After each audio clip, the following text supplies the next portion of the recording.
Les matins de France Culture. Guillaume Erner. Sociologue, respecté des croyances, des radicalités et des imaginaires contemporains, qui aurait imaginé que mon invité Gérald Bronner, bonjour Gérald Bronner, bonjour, avait un passé d'aspirant gourou au goût ésotérique et quasi complotiste. Le récit que vous publiez, Exorcisme, donc aux éditions Grasset, est un récit à la fois touchant et fin de votre jeunesse à Nancy. On va y revenir, Gérald Bronner, une période que vous avez traversée, une période mystique de l'adolescence, disons l'âge de jeune adulte, qui vous a mené à devenir l'un des leaders d'un petit groupe de fidèles, on peut dire illuminés, avant que vos études en sociologie vous permettent d'entamer un retour à la rationalité. Et on comprend donc en lisant ce récit qu'est-ce qui a fait de vous un sociologue. Ce livre s'inscrit dans les différents travaux qu'on a pu trouver parmi, par exemple, les historiens d'Égo-Histoire, où on comprend, au travers donc d'un travail d'auto-analyse, comment un chercheur est devenu le chercheur qu'il est. Pourquoi avez-vous décidé, Gérald Bronner, d'écrire ce texte ? C'est une bonne question, parce que d'abord, j'ai pas vraiment décidé, même si c'est tout de même moi qui ai pris la plume. L'idée ne m'est pas venue, très sincèrement, parce que je ne pensais pas que ça pouvait intéresser quiconque. Et par contre, j'avais jamais fait secret de cette période de croyance. Quand certains journalistes, à l'occasion d'une interview, me posaient la question de ma passion pour les croyances, je la liais, je dirais causalement, à mon adolescence. Mais je n'avais pas encore tout à fait le jour sur cette histoire. Je ne voyais pas combien, en fait, mes croyances de jeune homme avaient à ce point inspiré mon travail sociologique. Et à l'occasion d'un déjeuner avec mon éditeur, Christophe Bataille, eh bien, il m'a demandé de lui raconter l'histoire. Je l'ai fait et il m'a dit « Tu ne peux pas en faire un livre ». Hein, cette phrase m'a marqué. J'ai mis quelques années, malgré tout, à l'écrire. Et d'ailleurs, j'ai voulu, avant cela, écrire un autre livre qui s'appelle « Les origines. Pourquoi devient-on qui l'on est ?» où je dis peu de choses de moi, mais je révèle quand même par petites touches, d'abord mon origine sociale et la réflexion qu'on peut avoir sur son parcours personnel. Donc il me semblait que ce livre, aujourd'hui, j'avais la maturité peut-être pour l'écrire. Je crois qu'il y a des histoires qui sont trop vertes. Elles ne tombent pas de l'arbre. Il faut attendre que le fruit soit mûr et j'espère que c'était le bon moment pour l'écrire. Et effectivement, Gérald Bronner, ce récit il s'inscrit donc dans cette jeunesse populaire que vous décrivez à Nancy. Je vais citer un extrait de votre ouvrage. « Parmi nous, des bêtes féroces, pas moi, j'aurais bien voulu. Un temps, lorsque je rentrais le soir, je portais le secret de mon hypocrisie. Être un voyou, c'était une façon de survivre pour un jeune homme blanc aux yeux bleus qui n'a pas eu la chance de naître dans une famille de médecins. » Racontez-moi ce moment où, justement, dans ce quartier populaire, vous étiez à la fois parfaitement intégré, peut-être aussi un peu différent. Oui, certainement, mais je pense que c'est l'histoire banale de tout adolescent qui se cherche une identité. Et on se cherche une identité vers le proche, c'est-à-dire vers les pairs, c'est-à-dire vers nos amis. Or, la situation géographique et sociale dans laquelle je me trouvais me faisait être confronté plutôt à des jeunes gens de quartiers populaires. Et dans ce milieu-là, à cette époque, on est dans les années 80, on cherche à obtenir des capitaux symboliques, en quelque sorte. Et la façon d'obtenir des capitaux symboliques, c'est de monter dans la hiérarchie de l'estime des autres. Encore une fois, dans cet espace-là, c'est d'être un peu délinquant, un petit peu bagarreur, etc. Mais c'est vraiment pas ma nature, en réalité. Vous n'étiez pas un bon délinquant?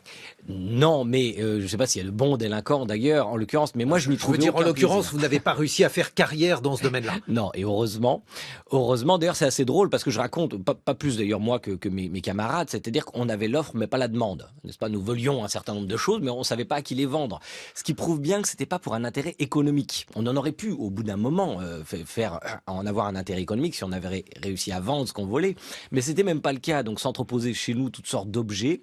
Par contre, ce qui était important pour nous, c'est d'être regardé par les autres comme ce qu'on appelait un businessman à l'époque. C'est-à-dire quelqu'un qui était proche de la délinquance. Mais effectivement, tous les soirs, quand je rentrais chez moi, au confessionnal de mon plafond, parce que j'imaginais qu'un œil me regardait de ce plafond, un œil que j'attribuais obscurément à une sorte de dieu paternel, quelque chose comme ça. Hein.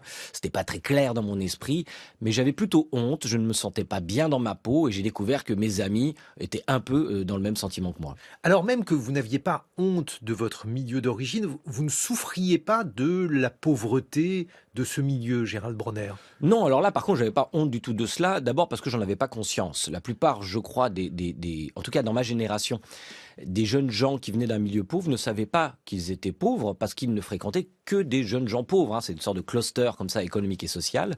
Je dirais qu'aujourd'hui, peut-être, la chose est un peu différente parce que nous sommes rentrés dans une société de la transparence où chacun, notamment sur les réseaux sociaux, exhibe, s'il va dans un restaurant 3 étoiles, s'il fait des vacances somptueuses aux Bahamas ou que sais-je, il exhibe la meilleure partie de sa vie, de sorte que les murs qui étaient opaques auparavant sont devenus un peu transparents. Et la vie des autres devient une vitrine, ce qui peut, faudrait le mesurer, mais peut-être créer des frustrations plus importantes que dans les années 80. Mais est-ce que vous ressentiez une sorte de manque, un désir de rêver, je ne sais pas, un ennui qui était un ennui difficile à vaincre, Gérald Bronner? Alors là, oui. Autant j'ai jamais manqué de quoi que ce soit dans mon assiette, j'ai jamais eu faim, mais par contre, j'ai eu soif de culture. Je me suis terriblement ennuyé. Moi, je suis vraiment allé à l'ennui comme d'autres vont à la rivière. Grâce à cet ennui, je crois, je me suis mis à écrire très très tôt des poèmes, par exemple, quand j'avais 7, 8, 9 ans, des nouvelles. Je pense que ça a ouvert la porte d'une certaine forme de créativité. Mais je ne savais pas encore ce qui me manquait. C'est-à-dire que j'avais peut-être un creux dans le ventre sans savoir comment le remplir. Et c'est vrai que la rencontre avec mon oncle, qui vivait dans l'immeuble familial ensuite, eh bien, a été la porte ouverte pour moi. Vous le décrivez ainsi, cet oncle, il s'appelait Jean-Luc. J'avais de grandes aspirations et pas assez d'oxygène. Mon oncle Jean-Luc allait devenir mon dealer, car c'est d'addiction qu'il s'agit. Qui était cet oncle? Comment les choses se sont déroulées, Gérald Bronner? Alors Jean-Luc est un personnage qui a existé véritablement, qui nous a quittés malheureusement aujourd'hui, dont j'ai changé le prénom, mais qui est quelqu'un qui, sur le tard, a écrit des livres d'ésotérisme, et dont la carrière scolaire s'est arrêtée en 3e. Pourtant, c'était lui qui est allé le plus loin dans notre famille à ce moment-là, mais surtout, c'est sa chambre dans laquelle il a été incarcéré à vie, parce qu'il y a vécu à vie comme un vieux garçon, c'est le terme qu'on utilise, je crois, sans connaître d'amour probablement, et très peu d'amis. Par contre, il a lu, beaucoup lu. Ses murs étaient tapissés de livres, de bandes dessinées, de disques. C'est grâce à lui que j'ai connu Jacques Brel, les Beatles, que j'ai connu Fluide Glacial, Métal Hurlant, mais aussi Tolkien, Lovecraft et tant d'autres auteurs. Donc ça a été effectivement mon dealer de culture. Et quand j'ai dealer, le terme est exact parce que je frappais parfois à sa porte, suppliant en quelque sorte, mais il ne m'ouvrait pas toujours sa porte. Et quelquefois, il l'ouvrait. Et j'avais l'autorisation, parce que j'étais dans un milieu familial très libéral, par exemple, de rester toute la nuit à discuter avec lui. Et figurez-vous qu'à cette époque, on écoutait France Culture. Alors j'y comprenais pas forcément grand-chose, mais je me rappelle qu'à l'époque, il y avait des criers au conte, par exemple. On pouvait rester, lui et moi, 2-3 heures. Vous écoutiez les nuits de France Culture? Les nuits de France Culture, tout à fait. Et j'y comprenais pas toujours quelque chose, mais à l'époque, j'étais plus débordé par mes émotions que par ma cérébralité. Donc tout m'allait, je savais qu'il existait un autre monde. Ce qui veut dire que voilà, les nuits de France Culture ont aussi nourri l'adolescent, l'imaginaire de l'adolescent que vous étiez, Absolument. Gérald Bronner. C'est d'ailleurs toujours leur fonction. Tolkien, par exemple, qu'est-ce que ça représentait pour vous, l'ouverture donc à cet univers d'héroïque fantasy? Comment vous le représentiez? Comment vous l'assimiliez, cet univers? Alors, j'espère sans trop rationaliser a posteriori, je crois que c'était un moment clé, la lecture du Seigneur des Anneaux. D'abord, ça m'a sauvé de vacances au Portugal qui étaient horriblement ennuyeuses. Mon beau-père était portugais, donc on y allait tous les ans. Bientôt, j'ai obtenu la permission de ne plus y aller. Je me suis ennuyé ferme à Nancy au mois d'août, je vous conseille pas. Et le Seigneur des Anneaux a été ma fenêtre ouverte aussi vers un autre univers. Ça m'a très très profondément marqué, au point, je crois, que je me suis rendu compte que le monde dans lequel je vivais, à cette époque-là, ne me plaisait pas. Les années 80, c'est comme un océan de laideur et de violence, en l'occurrence pour moi, et d'ennui. Et je me suis dit, je veux que le monde ressemble à ça. Évidemment, j'étais incapable de faire advenir les elfes, les nains, etc. dans cet univers. Parce qu'on pourrait vous dire aussi que le monde du Seigneur des Anneaux est un monde assez violent, un monde finalement assez dur, avec une vision très pessimiste de la nature humaine, vis-à-vis du pouvoir, vis-à-vis de la capacité des hommes à supporter justement les pouvoirs dont ils jouissent. Certainement, mais le tout jeune homme de 12-13 ans que j'avais quand je l'ai lu, il voyait surtout la possibilité de l'héroïsme. J'avais l'impression de vivre dans un monde confus où les bons et les méchants n'étaient plus tout à fait déterminés et où il était donc difficile de se saisir d'une épée et de pourfendre le mal. Pourtant, c'est à ça que j'aspirais. J'aspirais à une forme de cathédrale de pureté. C'est comme ça qu'on devient radical. Et je crois que c'est un élément décisif, car c'est peut-être le premier moment où je me suis dit, il faut que je trouve un moyen pour plier le monde, le réel, à mes désirs. Et oui, parce qu'en fait, donc c'est à ce moment-là que vous êtes, comme vous dites, c'est vous qui employez le terme, radicalisé. Vous avez franchi une étape, vous avez un peu franchi le miroir en construisant une secte dont on va parler. Mais finalement, en fait, ce dont vous souffriez, c'est peut-être ce dont Max Weber, le sociologue, Max Weber parlait, c'est-à-dire un monde désenchanté, un monde sans merveilleux. C'est difficile d'y survivre, Gérald Bronner. Oui, certainement. Le monde était désenchanté, mais moi, je ne voulais pas l'être, si vous voulez. Et effectivement, finalement, j'ai trouvé des gens pour rêver avec moi, parce qu'on se radicalise pas tout seul. Je crois que le terme de radicalisation est un terme tout à fait adéquat, pour moi en tout cas, qui décrit assez bien mon parcours. Mais c'est pas une secte du tout qu'on a monté. C'était un groupe qui est devenu un groupe de 60 personnes. C'était pas une secte parce que d'abord, il n'y avait pas de dogme établi et pas vraiment de gourou, si vous voulez. Et puis surtout, le gourou, c'était un petit peu vous. Il y avait des leaders, j'étais pas le seul, il y avait Naïl, etc. Il y avait un peu des leaders charismatiques, comme dans tout groupe humain. Mais par contre, je n'aurais pas pu, si vous voulez, être une sorte de gourou, parce que les gourous peuvent inventer, par exemple, des dates de fin des temps, de fin du monde, et moi, je ne voulais pas inventer des choses, je voulais être payé en termes d'enchantement. Le pouvoir sur les autres m'intéressait beaucoup moins que la possibilité d'un autre monde.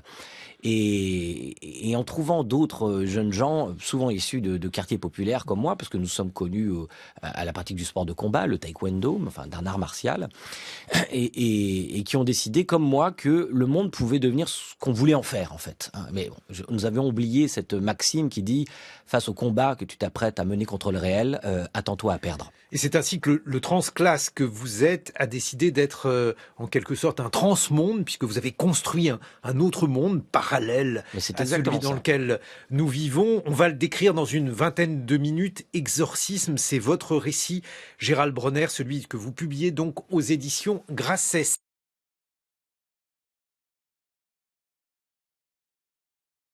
Notre invité, c'est le sociologue Gérald Bronner. Vous publiez Exorcisme aux éditions Grasset. Avant de revenir à ce récit, une réaction à ce billet politique de Jean Lémarie, consacré donc à l'injonction du chef de l'État à réarmer la natalité française. Vous savez, la démographie est une des rares sciences humaines et sociales qui a des capacités prédictives. Et ce que l'on sait à peu près, c'est que dans une dizaine d'années, la France va avoir des problèmes pour recruter tout simplement sur son marché du travail. Et face à cette certitude, il y a que 3 solutions possibles.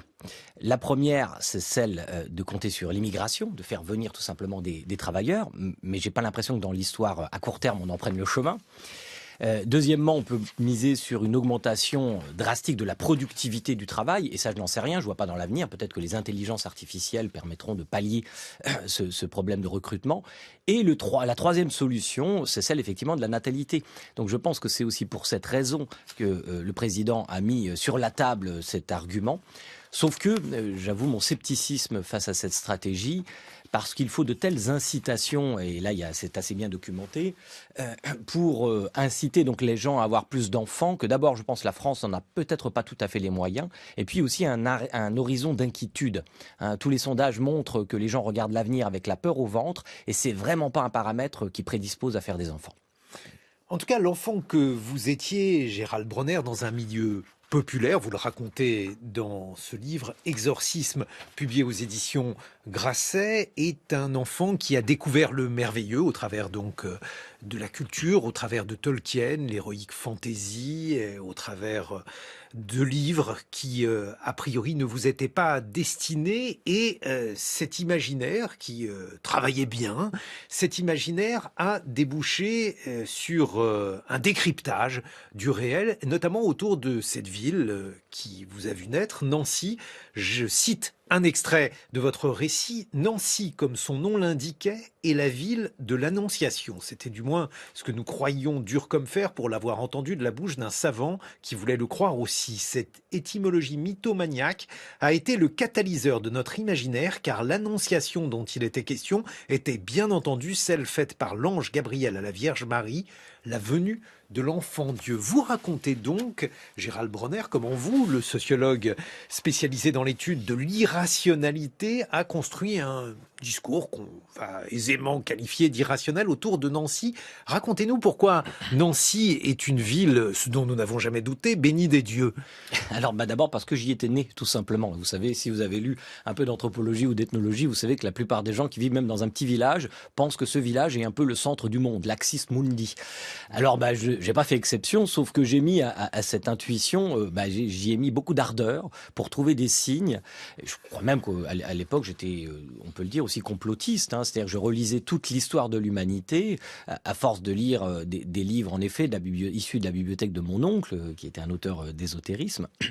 Eh bien, je relisais toute l'histoire de l'humanité comme si on nous avait caché quelque chose. En fait, je découvrais quelque chose qui est très classique dans l'histoire du XXe siècle et qu'ont écrit Bergier et Powell dans Le Matin des magiciens, par exemple, ou dans la revue Planète. Il faut rappeler, parce que alors ça, les plus jeunes ignorent. Certainement, c'est un grand best-seller, Le Matin des magiciens, qui est un livre un peu fourre-tout, qui propose de relire l'histoire de l'humanité, vous savez, les pyramides d'Égypte, etc., en supposant qu'on nous a caché quelque chose, qu'il y a un grand secret, qu'il y avait une sagesse initiale qui venait par exemple de l'Atlantide, etc. Ça va vous rappeler des mythes qu'on retrouve y compris dans le cinéma contemporain. Alors quelquefois, ce secret, c'était la présence des extraterrestres, mais nous, on ne croyait pas vraiment à cela. On croyait qu'il y avait une connaissance magique, ésotérique, et qui annonçait l'avènement, n'est-ce pas, d'une révolution mondiale dont nous pensions être les porteurs. Et la revue Planète que vous avez citée il y a quelques instants, Gérald Bronner, est une revue intéressante parce que c'est une revue qui a été très à la mode parmi certains intellectuels, certains milieux intellectuels,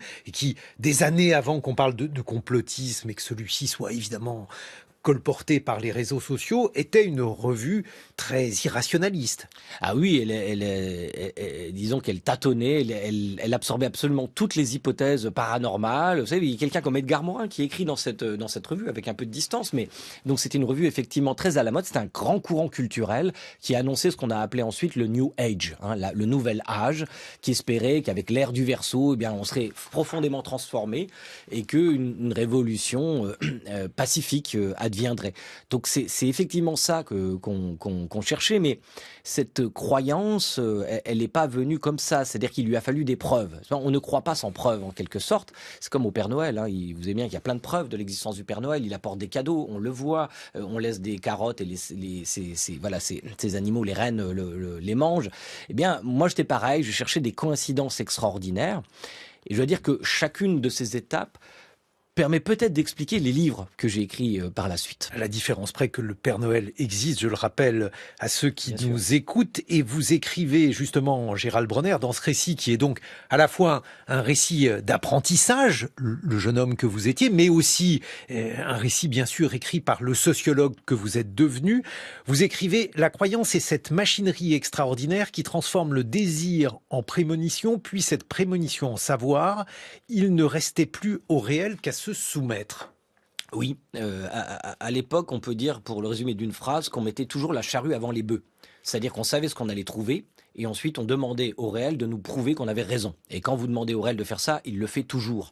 C'est aussi pour ça que je me méfie beaucoup des idéologies aujourd'hui comme sociologue, parce que je vois ce genre de procédé accoucher toujours des mêmes réponses. C'est pas quand on interroge le réel, mais qu'on sait déjà ce qu'il va nous dire, ça sert à rien de faire de la science pour le prouver en quelque sorte. Je dirais que la science, précisément pour moi, c'est une disposition à l'imprévu. Voilà. Alors que l'idéologie, à l'inverse, elle fossilise votre pensée, elle vous donne un algorithme de réponse pour toute chose. Alors moi, j'étais dans cet état d'esprit à l'époque. J'interrogeais pas le monde de façon analytique, mais symbolique. C'est-à-dire que c'est vraiment une autre façon de penser le monde. Je cherchais à décrypter des anomalies, comme on interprète un tableau, par exemple, et évidemment, mes interprétations étaient toujours confirmées, parce que ce sont les regardeurs qui font les tableaux. Mais alors comment justement réussit-on, Gérald Bronner, le tour de force intellectuel de transformer Nancy et les différents signes qui sont présents, comme je dois dire, dans la plupart des villes du monde, pour s'assurer et pour se convaincre que Nancy est bien le centre du monde. D'abord, on cherche des symboles, on fouille, on fait des enquêtes, parce qu'on se considérait comme des enquêteurs. Et donc, en regardant l'architecture de la ville, parfois, on trouvait ce qu'on appelle des graffitis creusés dans la pierre, qui avaient été faits sans doute des centaines d'années avant que nos yeux s'y portent. Et eh bien, on allait lire des livres pour essayer de comprendre le sens de ces graffitis. On rentrait dans les cathédrales, on regardait toute la symbolique religieuse, et Dieu sait que ces édifices en sont porteurs. Et puis, c'est vrai qu'à Nancy, il y a une certaine symbolique dans l'architecture. Il y a par exemple une grande place, qui s'appelle la place de Gaulle aujourd'hui, mais qui était la collégiale Saint-Georges auparavant, où il y a 22 statues, c'est pas 22 comme les 22 arcanes du tarot. Et si vous observez chacune de ces statues, en effet, vous voyez des symboles qui rappellent, pensait-on, les arcanes du tarot. Voilà comment peu à peu, l'escalier de la radicalité est composé de toutes petites étapes qui sont presque invisibles. Donc vous ne vous voyez pas vous enfoncer dans une pensée qui est si exotique que vous allez bientôt passer pour un fou aux yeux des autres. Mais vous, ce que vous savez, c'est que vous croyez à des choses folles, mais que vous n'êtes pas fou. Donc vous êtes devenu membre fondateur du CERF, le chercheur en réalisme fantastique Gérald Bronner, ce groupe qui donc développait une sorte de mystique nancéenne, mais ce mysticisme vous a sauvé d'une jeunesse de violence et probablement d'un destin gâché, parce que le jeune homme issu d'un milieu populaire, faisant du taekwondo,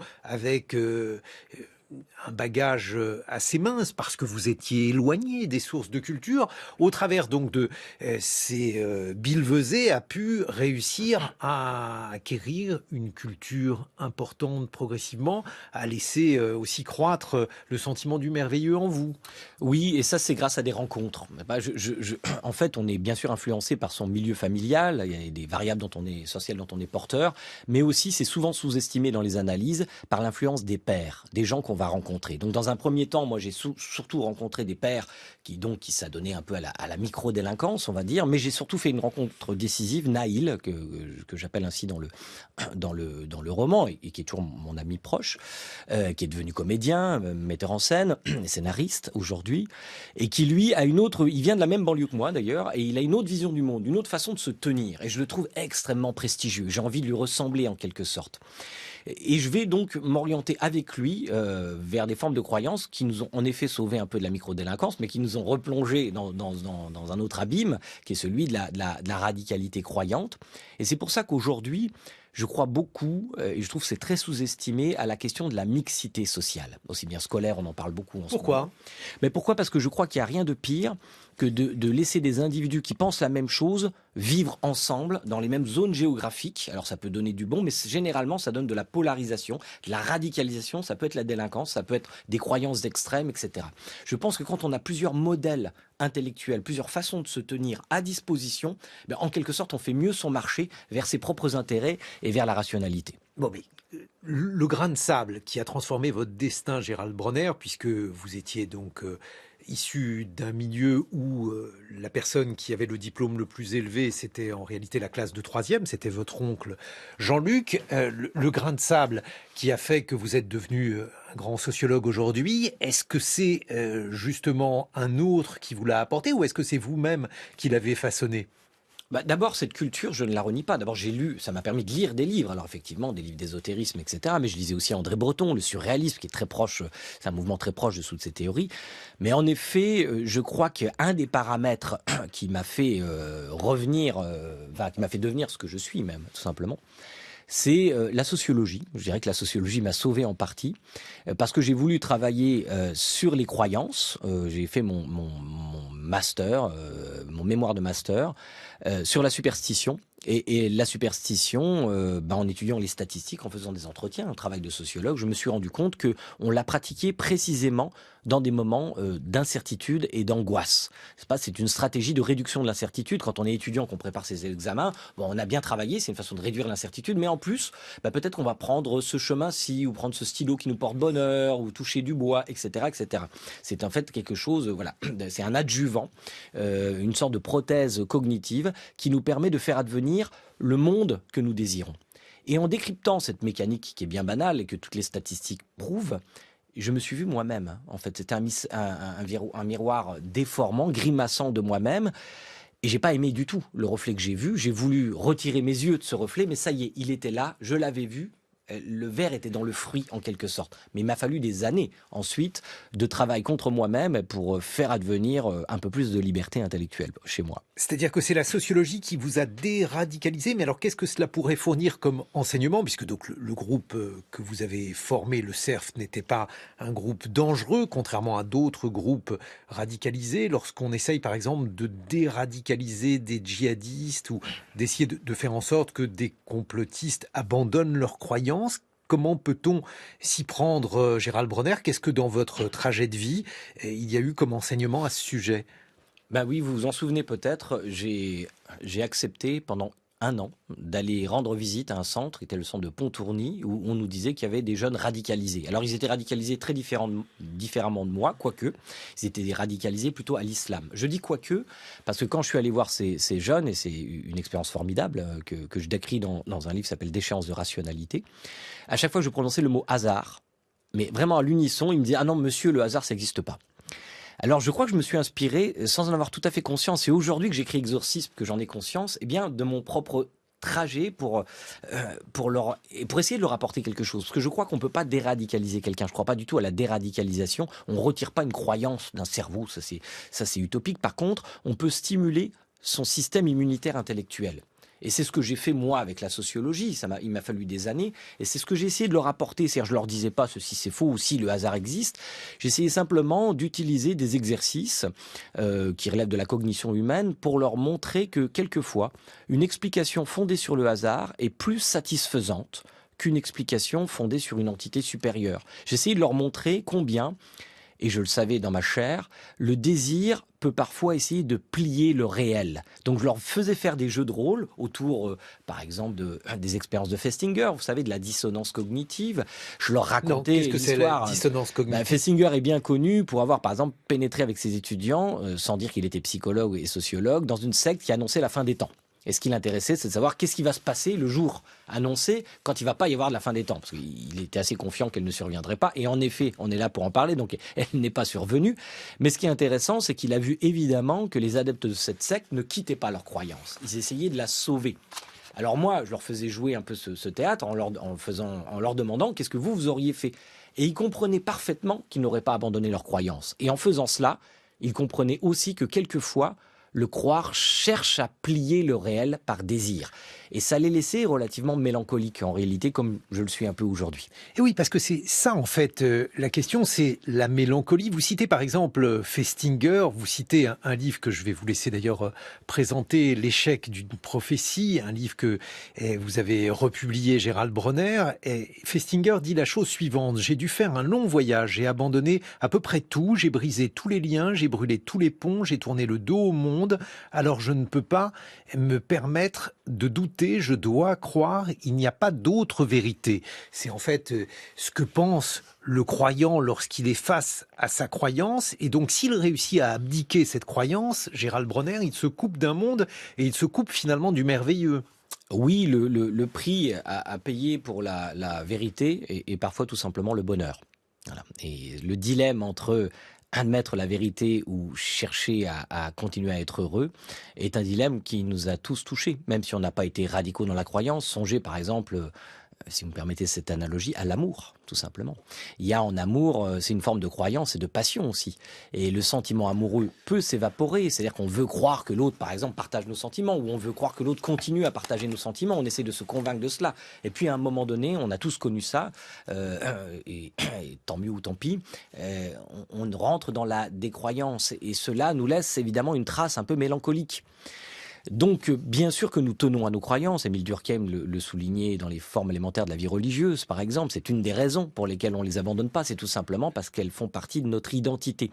Seulement, à un moment donné, il faut choisir, et c'est pour ça que j'essaie de défendre une forme de rationalisme. Le rationalisme, c'est simplement la volonté, l'obsession pour ne pas plier sa représentation du monde au désir qu'on pourrait en avoir. Bon, mais Dans ces conditions, on pourrait très bien vous accuser ou vous rétorquer, Gérald Bronner, que vous avez substitué une croyance à une autre, puisque la rationalité pourrait fort bien n'être qu'une croyance. Il y a par exemple un vieux philosophe oublié aujourd'hui, Manuel de Dieguez, qui considérait que la rationalité était l'idole de l'Occident. On pourrait vous dire ça et finalement vous renvoyer par exemple aux croyances scientistes.